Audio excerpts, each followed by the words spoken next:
મેવો ધરે તો સૂકો મેવો ધરે, લીલો મેવો ન ધરે. આ વિચિત્ર પ્રકારની આજ્ઞાઓ ગુરુદેવ દ્વારા અપાતી હોય છે કે અમને મિશ્રિત ધરવાની આજ્ઞા. વ્યવહારની અંદર કઠોરતા, પછી વાણીની અંદર કઠોરતા એ હોવી જોઈએ નહીં. વૈષ્ણવ થઈને ઝઘડો ન કરાય.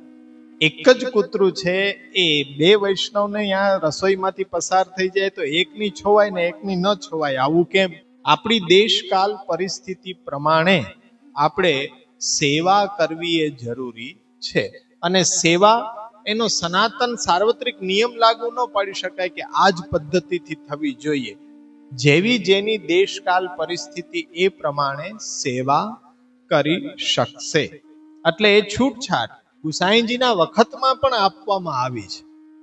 ગુસાઈજીના વખતની અંદર વાર્તા પ્રસંગ આપણી પાસે ઉપસ્થિત છે કે એક વિરક્ત વૈષ્ણવ અને એક શેઠ સાહુકાર વૈષ્ણવ છે, દ્રવ્ય પાત્ર, બંને ઠાકોરજીની રસોઈ સિદ્ધ કરી રહ્યા છે.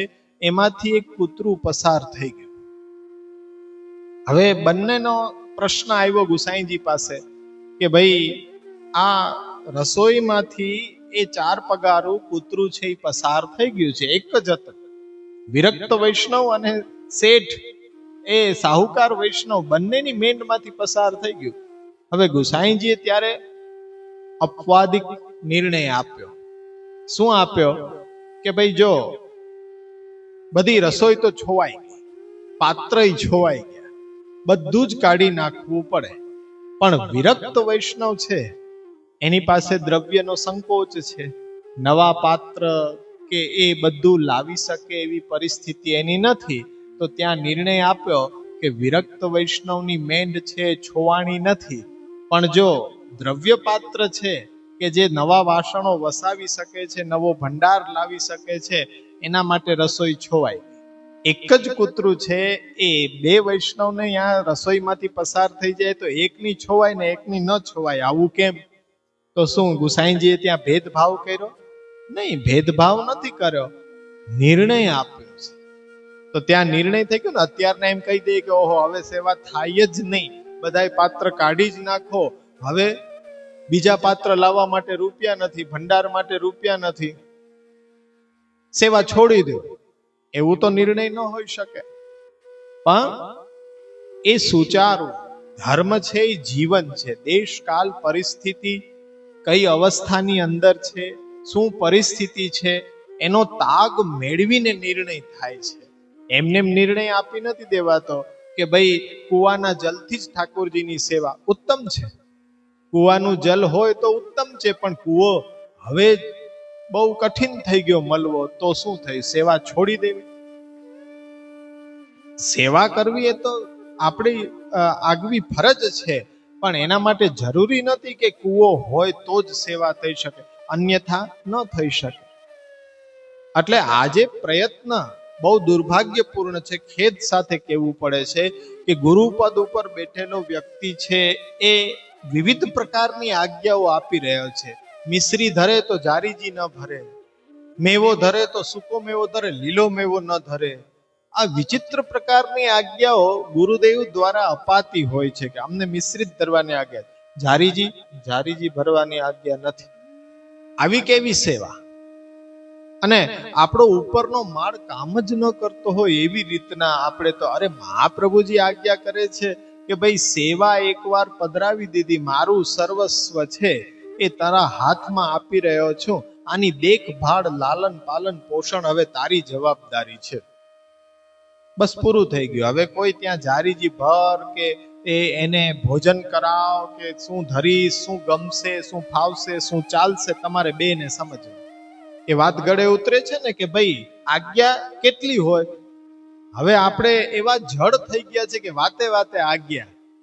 હવે જારીજી ભરવી છે, આજ્ઞા આપશો. હવે ઉત્સવ ઉપર સખડી ધરવી છે, રોજ નથી થતી, ઉત્સવ ઉપર ધરવાની આજ્ઞા પાછી લેવી પડે. ઠાકોરજીને જમાડવાની પણ આજ્ઞા લેવી પડે. હમણાં એક દ્રષ્ટાંત આપું, સીધી વાત ગળે ઉતરી જશે. લગ્ન વિધિ કરાવવા તમે એક બ્રાહ્મણને બોલાવો છો, આપણા ગોર હોય એને તમે બોલાવો, એ લગ્ન વિધિ કરાવી દે, ફેરા ફેરવી દે, પછી તો એનું કાર્ય પૂરું ને?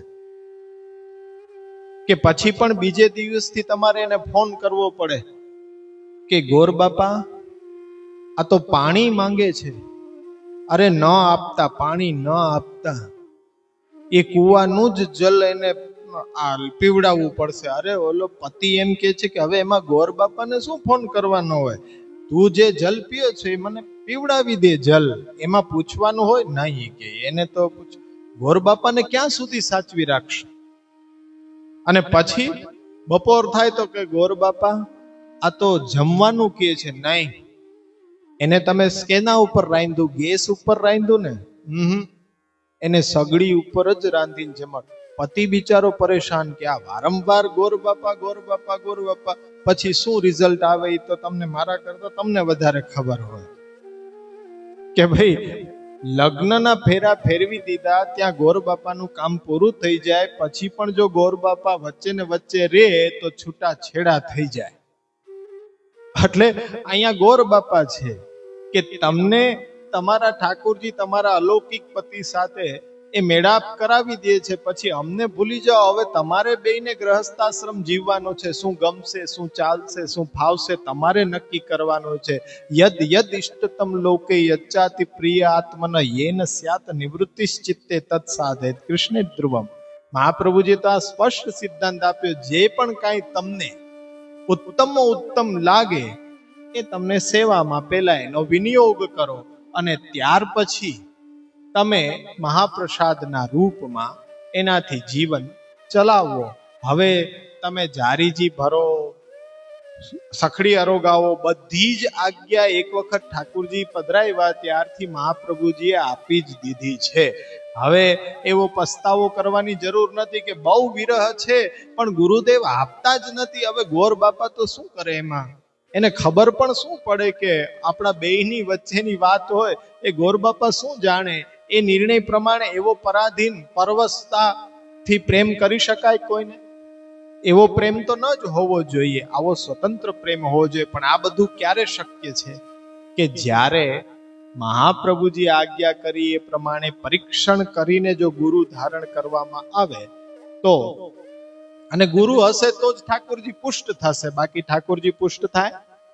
ઠાકોરજી પુષ્ટ ન થાય. અત્યારના ખાલી પુષ્ટ કરવાની વિધિ પણ કોઈને લગભગ ખબર નથી. ખાલી ચરણ સ્પર્શ કરીને, દ્રષ્ટિ કરીને, ભોગ ધરીને તમને પુષ્ટ કરીને પધરાવી દે. એ રીતના પુષ્ટ ક્યારેય પુષ્ટિ ભક્તિ સંપ્રદાયમાં થતા જ નથી. મારો ભાવ છે જે મારો ઠાકોરજીમાં છે એવો જ ભાવ વૈષ્ણવ જ્યારે ઠાકોરજી પધરાવીને લાવે તેમાં મારો ભાવ એ સ્થાપિત કરું, પછી જ એ ઠાકોરજી પુષ્ટ થયો કહેવાય. મારા ઠાકોરજી સાથે બિરાજાવીને એક જ ગાદી ઉપર એની સેવા હું કરું ત્યારે એના ઠાકોરજી જઈને પુષ્ટ થાય. પણ એવો ગુરુ હોય તો જ એ શક્ય છે, બાકી ઠાકોરજી પુષ્ટ નહીં થઈ શકે. પણ અત્યારના સમયની અંદર એવું માની શકાય કે ભાઈ કોઈ એવો વ્યક્તિ નથી મળી રહ્યો ત્યાં સુધી આપણે સેવાથી દૂર ન રહીએ, સેવા આપણે કરવાની શરૂઆત કરી દઈએ. કારણ કે મહાપ્રભુજીએ સ્વયં આજ્ઞા કરી છે કે ભાઈ તદ ભાવે સ્વયં વાપી મૂર્તિ કૃત્વા હરે ક્વચિત પરિચર્યામ સદા કુર્યાત તદ્રૂપમ તત્ર ચ સ્થિતમ. તમે એને શું માન્યો છે? તમે તમારો સર્વસ્વ એને માન્યો છે તો એની અંદર એ સ્વરૂપ પ્રગટ થઈ ગયો. પ્રભુને શું જોઈએ? પ્રભુને પ્રગટ થવા માટે કોઈ વૈભવ સંપત્તિ ન જોઈએ. પ્રભુને પ્રગટ થવા માટે કોઈ કાલ મુહૂર્ત ચોઘડિયા જોવાની જરૂર નથી. ભક્તની અંદર ભાવ છે, અને જ્યાં ભાવ છે ત્યાં ભગવાન આપોઆપ પ્રગટ થઈ જાય છે. પછી કેવું પણ સ્થાન હોય, ભલે ને થાંભલો હોય તો થાંભલામાં જો ભાવ છે ઉત્કટ ભક્તનો તો ત્યાંથી પણ ભગવાન તો પ્રગટ થઈ શકે. તો શું આપણે જે સ્વરૂપ પધરાય એવા એની અંદર સાક્ષાત પુષ્ટિ પુરુષોત્તમ પ્રગટ ન થઈ શકે? અવશ્ય થઈ શકે. એટલે આપણા ભાવથી પુષ્ટ છે. જ્યાં સુધી આવો ગુરુ નથી મળતો ત્યાં સુધી સેવા પોતાની જાતે પણ શરૂઆત કરી શકાય છે પુષ્ટિ ભક્તિ સંપ્રદાયમાં. આવું તમને કોઈ નહીં કહે. કારણ કે પોતાના પગ ઉપર કુહાડી કોણ મારે? કોઈ ન મારે ને ભાઈ. પુષ્ટ કરવા તો અમને અમારું કોપીરાઇટ છે કે અમે કહીએ ત્યારે જ તમે સેવા પધરાવી શકો. નહીં, મહારાજ, લૌકિકમાં લગ્ન બે રીતે થાય. એક તો વડીલો એ પાત્ર નક્કી કરે અને એ રીતના, અને વડીલો જો ન આવે વચ્ચે તો બંને પાત્ર એકબીજાને પસંદ કરી લે અને પછી વડીલો એ કરવાનું શું? એટલે હવે ગુરુ હશે, માની લ્યો કે તમે ઠાકોરજી પધરાવીને સેવાનો આરંભ કરી દીધો છે, પછી ભવિષ્યમાં તમને એવું લાગ્યું કે આ વ્યક્તિની અંદર એવું લાગે છે કે એ કૃષ્ણ સેવા પરાયણતા દંભાદિક રહિતતા, તો હવે શું કરવું? એને વિનંતી કરો કે જ્યારે આવા ગુરુ મળ્યા નહોતા, અમે અમારી જાતે જ પરણી ગયા છે. હવે પરણી ગયા, સાથે રહેવા માંડ્યા, હવે ગૃહસ્થાશ્રમ ચાલુ થઈ ગયો છે, હવે કરવાનું શું? તો ગુરુ શું કહેશે? આશીર્વાદ. એ પ્રમાણે તમે સેવા કરો.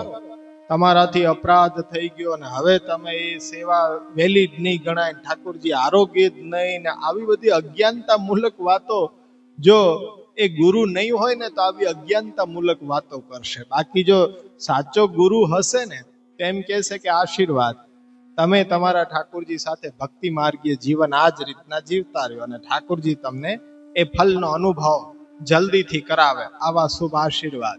તો વડીલોને તો એ જ કરવાનું ને. વડીલો ન માને તો થાય શું? છૂટાછેડા થોડી લે, એ તો ભેગા જ રહેવાના છે. માની જશો તો ઘરમાં રહેશે, બાકી નહીં માનો તો ઘર છોડીને ચાલ્યા જશે.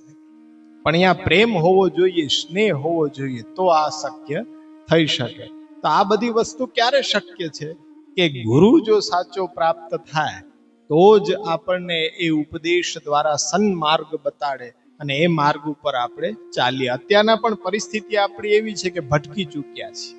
આપણે બધા આપણા પથ ઉપરથી ભટકેલા છીએ, પણ મહાપ્રભુજીની કૃપાથી આપણને એક સંજોગ એવો પ્રાપ્ત થયો છે કે એક જ સ્થાન ઉપર આપણે બધા બેસી અને આપણા એ માર્ગના સ્વરૂપને મહાપ્રભુજીના એ વચનો આધારિત સમજવાનો પ્રયત્ન કરી રહ્યા છે. આ સંજોગ જ છે કે જે મહાપ્રભુજીએ કૃપા કરી છે અને એક મંચસ્થ થયા, અને હવે આપણે આપણી જે ક્ષતિઓ છે, ભૂલો છે, એને દૂર કરીશું અને હવેથી જાગ્યા ત્યારથી સવા, એટલે હવે આપણે સન્માર્ગ તરફ વળીશું.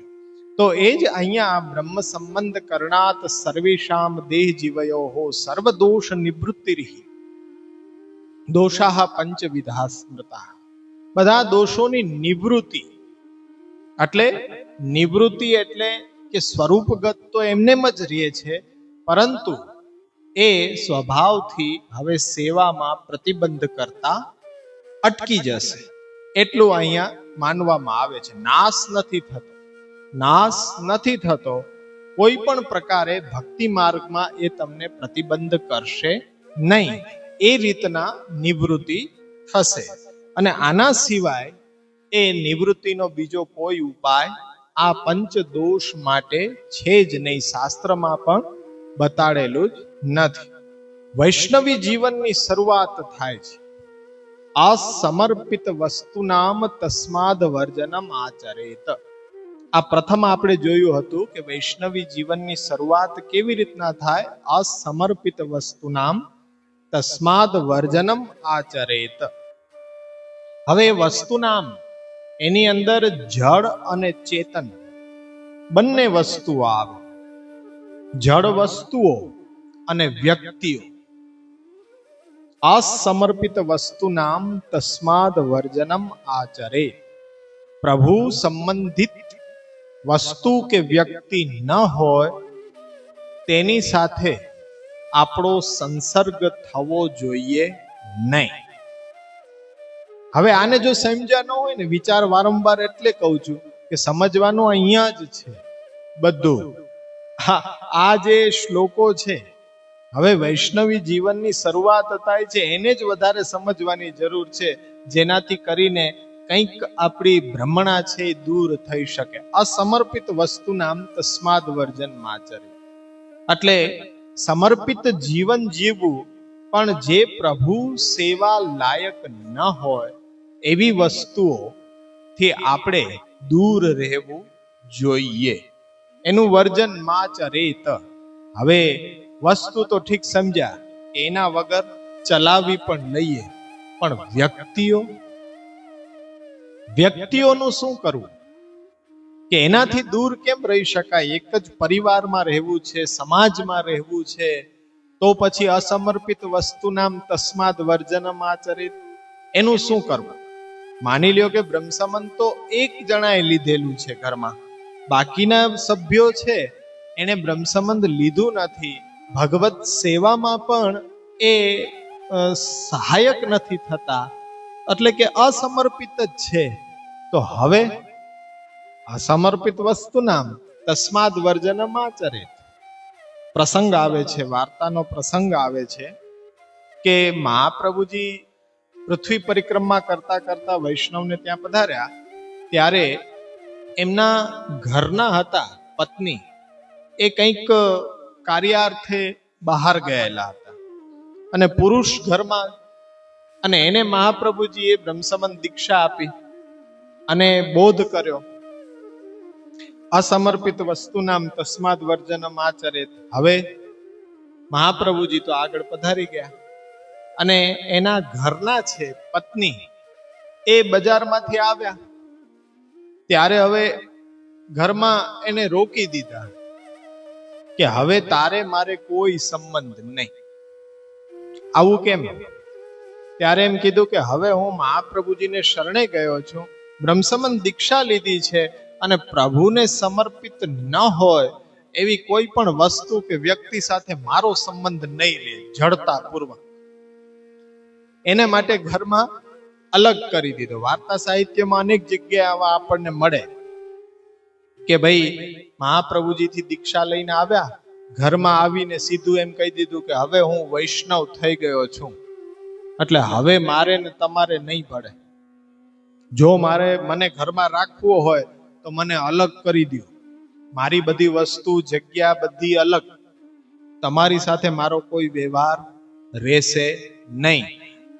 આવું વાર્તા સાહિત્યોમાં મળે, અને આપણે ભગવદ વાર્તામાં એ વાંચન કરતા હોય એટલે આપણને એવો પાછો ઉત્સાહ આવે કે આપણે પાછું આવું કરીએ. ત્યાં જ ભૂલ થાય છે. આપણે દેશ કાલ પરિસ્થિતિનો તાગ મેળવવો જોઈએ. આપણે એવું કરી શકીશું નહીં. અત્યારના સમયમાં અલગ થવાતું નથી, કંઈક આપણે એનો હાર્દ સમજ્યા નથી. અસમર્પિત વસ્તુ નામ તસ્માદ વર્જનમ આચરિત. એ પુરુષ એટલો બધો જડ થઈ ગયો કે ઠાકોરજીની સેવા, પાત્ર, રસોઈ, એને રસોઈ બનાવીને આપે નહીં, કરવા તો ન દે પણ એને જમાડે નહીં, ઘરમાં ક્યાંય અડવાનું નહીં, અલગ એ પત્ની બેઠી રહી બિચારી, એટલું ધૈર્ય ધારણ કર્યું કે એને કોઈ પણ વસ્તુ કરવા ન દે, એને ભોજન પણ ન આપે બનાવીને, આટલી જડતા કે કોઈ સંબંધ જ નહીં. બિચારી એ પતિ પ્રસાદ લઈ લે, પછી જૂઠણની પાત્રમાં જે કાંઈ વધ્યું હોય ને લઈને નિર્વાહ કરે. ઘણો સમય વીતી ગયો પછી ઠાકોરજીએ વૈષ્ણવ પતિને આજ્ઞા કરી કે આટલી બધી જડતા શા માટે? વૈષ્ણવ થઈને અમાનવીય કૃત્ય, સામાન્ય માણસમાં પણ આવા દોષ ન હોવા જોઈએ. હવે તો તું વૈષ્ણવ થઈ ગયો છો, જીવ માત્ર ઉપર દયા રાખવી જોઈએ, અને આવી જડતા, કઠોરતા ક્યાંથી આવે? નહીં કે હવે મહાપ્રભુજી આજ્ઞા કરી કે અસમર્પિત વસ્તુ નામ તસ્માદ વર્જનમ આચરિત, એટલે હવે સંબંધ ન રાખી શકાય. પ્રભુએ ત્યાં આજ્ઞા કરી છે કે એક કંઠી લે, હું તને આજ્ઞા કરું છું, તું સ્ત્રીને નામ સંભળાવ અને પછી એને સેવામાં લે. આવી કઠોરતા, આવો વ્યવહાર, અમાનવીય વ્યવહાર શોભે નહીં વૈષ્ણવને. એટલે આપણે તો કેટલી કઠોરતા કરીએ છીએ. જો વૈષ્ણવ થઈ ગયા પછી ક્રોધ, વ્યવહારની અંદર કઠોરતા, પછી વાણીની અંદર કઠોરતા એ હોવી જોઈએ નહીં. વૈષ્ણવ થઈને ઝઘડો ન કરાય, પહેલી વાત એ જ. વૈષ્ણવ થઈને ક્રોધ ન કરાય. વૈષ્ણવ થઈને જેવા તેવા વ્યસનોની અંદર આપણે પડાય નહીં. ત્યાં અસમર્પિત વસ્તુ નામ તસ્માદ વર્જન. માવા, પાન, બીડી, સિગારેટ, આતે બધું એ જે વ્યસનોની અંદર પડ્યા છે અસમર્પિત વસ્તુનામ તસ્માદ વર્જનમાચરે, ઠાકોરજી સંબંધિત નથી એવું વ્યસન કોઈ કામનું નહીં, તો એ છોડી દેવું જોઈએ. પણ વ્યવહારની અંદર એ વસ્તુ જે આપણા ઉપર નિર્ભર છે એને છોડી શકાતા નથી. આપણે આટલું જ સમજ્યા કે અસમર્પિત વસ્તુનામ તસ્માદ વર્જનમ આચરે, તે વર્જન ત્યાગ ક્યારે? પહેલા પણ મેં કહ્યું હતું ગયા વખતે કે આ પ્રકરણ ગ્રંથ છે, આની અંદર મહાપ્રભુજીએ બહુ સૂક્ષ્મતાથી ઈશારો કર્યો છે, ખુલાસો નિબંધમાં અને અન્ય 16 ગ્રંથના ગ્રંથોમાં કર્યો છે. અસમર્પિત વસ્તુનામ તસ્માદ વર્જનમાચરે, એનો વિશેષ ખુલાસો કે ક્યારે ત્યાગ કરવો. ભાર્યાદિ અનુકૂલશ્ચેત ક્રિયતામ ભગવત સેવા કાર્યો ક્યારે કરાવો? કે ભાર્યા, જે પણ ઘરના પરિવારના સભ્યો, સ્ત્રી, પુત્ર ઇત્યાદિ છે, એ જો અનુકૂળ હોય તો સેવા એમની પાસે કરાવડાવો. ઉદાસીને સ્વયં કુર્યા, એટલે જો એ ઉદાસીન છે, સેવા નથી કરતા, કોઈ મોટો પ્રશ્ન નથી, તમારી જાતે કરી લ્યો સેવા, પણ એનું લાલન પાલન પોષણ તો ઇત્યાદિ કરો જ. પ્રતિકૂલે ગૃહમ ત્યજે, પ્રશ્ન ક્યારે ઉભો થાય કે સેવા તો ન કરે, બહુ મોટો પ્રશ્ન નથી, પણ તમને પણ સેવા કરતા અટકાવે, ત્યારે પ્રશ્ન ઉભો થાય છે કે હવે શું નિર્ણય લેવો. હવે એ નિર્ણય લેવામાં પણ શ્રી મહાપ્રભુજી એમ આજ્ઞા કરે છે કે એને છોડવા. ત્યાગ એટલે કયા પ્રકારનો ત્યાગ છે એ પણ આપણે ન સમજી શક્યા. પહેલો વિચાર એ કરવાનો કે આને હું છોડી દઈશ, ત્યાગ કરી દઈશ, તો આનું કોણ? વૃદ્ધ માતા પિતા છે, આપણી પત્ની છે, આપણા છોકરાઓ છે, આપણી જવાબદારીઓ છે, આપણા ઉપર નભી રહ્યા છે, તો આપણે જો એનો ત્યાગ કરી દઈશું તો પછી એની અવસ્થા શું થશે? એટલે હવે એવો વિચાર કરીએ કે એમનું કોઈ નથી મારા સિવાય, તો પ્રેમનો સંબંધ એની સાથે, સ્નેહનો સંબંધ હવે નથી, પરંતુ એની લાલન પાલન પોષણની જવાબદારી તો મારે જ ઉપાડવાની રહેશે. એ રીતના એનો ત્યાગ છે કે ભગવત સેવા કરતા મને અટકાવે છે, ત્યારે હવે ભગવત સેવા કે મારો સ્નેહ છે એમને પ્રાપ્ત નહીં થાય, પણ એ કઈ મારા દીકરાઓ નથી એવું તો નથી કે દીકરાઓ તો છે જ, મારી સંપત્તિમાં અધિકાર તો એને આપવો જ પડશે, એની સાથે બધું શેર તો કરવું જ પડશે, પણ હવે ઠાકોરજી સંબંધિત તો એ વસ્તુમાં એનો ભાગ નહીં. એ પણ પાછું વાર્તામાં આવે, આપણે પાછી વાર્તા એમને વાંચી જાય ને સીધો એનો ગ્રહણ કરી લઈએ. કુંભનદાસજીને 7 દીકરા હતા. વૈષ્ણવે પૂછ્યું કે તમારે કેટલા દીકરા? કુંભનદાસજી કીધું 1.5 દીકરો. આવું હોય? ઈ કે એક છે એ ગાયોની સેવા કરે છે પણ ઠાકોરજીની સેવા નથી કરતો એટલે અડધો, અને બીજો જે છે એ ઠાકોરજીની સેવા અને ગાયોની સેવા અને બધામાં એ આગળ પડતો છે તો એ આખો, અને બીજા 5 છે એને તો ભગવદ આસક્તિ છે જ નહીં, લૌકિક આસક્તિ છે, એટલે અલૌકિક રીતે હું એને મારા દીકરા નથી ગણતો. તરત જ આપણે એમ કહીએ વળતો પ્રહાર કે આ છોકરો મારો છે ભગવદ આસક્તિ વાળો છે જ નહીં, લૌકિક આસક્તિ વાળો છે, મારો દીકરો ગણતો જ નથી. નહીં, એવું નથી તો પણ છે તો તમારો જ સંતાન, એને અલૌકિકની અંદર ભાગ નહીં આપો પણ લૌકિકની અંદર તો ભાગ આપવો જ જોશે. એનું લાલન પાલન પોષણ ઇત્યાદિ તો આપણી જવાબદારી છે, એમાંથી નહીં છૂટી જાય. અત્યારના એમાંથી છૂટવાની બહુ ઉતાવળ હોય, નહીં છૂટી શકાય. મહાપ્રભુજીએ ત્યાગ એ રીતના કરવાની આજ્ઞા નથી આપી. ભગવત સેવા વિષયક જો આપણો સહાયક હોય તો આપણા હૃદયનો ભાવ સ્નેહ એના ઉપર હોય, પણ ભગવત સેવામાં ઉપયોગી નથી તો હવે એ સંબંધની અંદર, અલૌકિક સંબંધની અંદર આપણે એની સાથે કોઈ સંબંધ નથી રાખતા, પણ લૌકિક રીતે તો પાછું એનું લાલન પાલન પોષણ કરવું આપણી ફરજ છે. તો ત્યારે અસમર્પિત વસ્તુનામ તસ્માદ વર્જનમ આચરિત. ત્યાગની વાત ક્યારે આવે કે જ્યારે આપણને પ્રતિબંધ કરતો થાય ત્યારે જ. બાકી તો એક જણો ભગવત સેવામાં હોય, પછી બાકીના જણા તો એ સેવા કરતા જ ન હોય. જેમ કે અત્યારના આપણને એવું દેખાય, ખોટું ન લગાડતા હો, પણ એવું લાગે કે પુરુષ વર્ગને તો કંઈક બ્રહ્મસંબંધથી જ શ્રાપ મળ્યો હોય ને એવી રીતના એ સેવાથી દૂર જ હોય. હકીકત છે કે શ્રાપ મળ્યો હોય ને એવી રીતના કોઈ દિવસ આવે જ નહીં સેવામાં. પણ બહારની સેવામાં એવું નથી હોતું કે ભગવત ભાવ ન હોય, એવું ન હોય. બધાય કિસ્સાઓમાં એવું નથી બનતું. કીધું ને દેશકાલ પરિસ્થિતિ, અમુક પરિસ્થિતિ જવાબદારીઓનો નિભાવ કરવાનો હોય એટલે એ સેવામાં ન આવી શકતા હોય. પણ આપણને એવું લાગે કે કંઈક બ્રહ્મસંબંધ લીધું ત્યારથી જ શ્રાપ મળી ગયો છે કે તમને સેવામાં તો નાવું જ નહીં.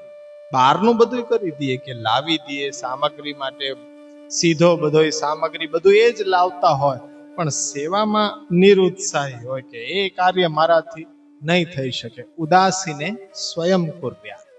આપણે બહારની સેવા તો કરી દઈએ છીએ ને એનાથી સંતોષ માનવો, એ પણ ભગવત ભક્ત જ છે. બહુ કઈ મોટું વાવાઝોડું ઘરમાં ઊભું કરવાની જરૂર નથી. સેવા આપણો વિષય છે, સેવા આપણો વિષય છે. આપણે સેવા પધરાવી છે, આપણી જવાબદારી છે. તો હવે સેવાનો પ્રકાર પણ એટલો જ રાખવો કે જે આપણાથી નભે. શા માટે આશા કરીએ કે ઘરનાય આવશે ને પછી દીકરા દીકરીઓ આવશે? અરે આપણાથી થાય એટલો જ પ્રકાર નિભાવ કરવો છે, તો પછી આવો ગુસ્સો નહીં આવે. ક્રોધ ન કરવો, ઝઘડો ન કરવો, અસત્ય ન બોલવું, કઠોર વાણીનો પ્રયોગ ન કરવો. વૈષ્ણવ થયા પહેલા એટલે જ અઘરું છે, એટલે જ અહીંયા પદ લગાડવામાં આવ્યું છે. વૈષ્ણવ જન તો તેને રે કહીએ, જે પીડ પરાઈ જાણે રે. રોજ બોલવું જોઈએ આપણો એટલે આપણને વૈષ્ણવતા શું છે? પહેલી પંક્તિથી જ આપણે તો કેન્સલ થઈ જાય. પહેલી પંક્તિ સામે આપણે સ્વયંને રાખીએ ને એટલે કેન્સલ થઈ જાય. બીજી બધી નીચે ઉતરવાની વાત તો આવે જ નહીં, પહેલા ઉપરથી જ આપણે કેન્સલ થઈ જાય. પણ એ કેવી રીતના આપણા જીવનમાં એ લક્ષણો સંસ્કારો ઉતરે એના માટે પ્રયત્ન જરૂરી છે, અભ્યાસ જરૂરી છે. રોજે રોજ એને યાદ કરવું જોઈએ, જેથી કરીને દરેક પરિસ્થિતિમાં આપણને યાદ આવે કે વૈષ્ણવ જન તો તેને રે કહીએ, જે પીડ પરાઈ જાણે.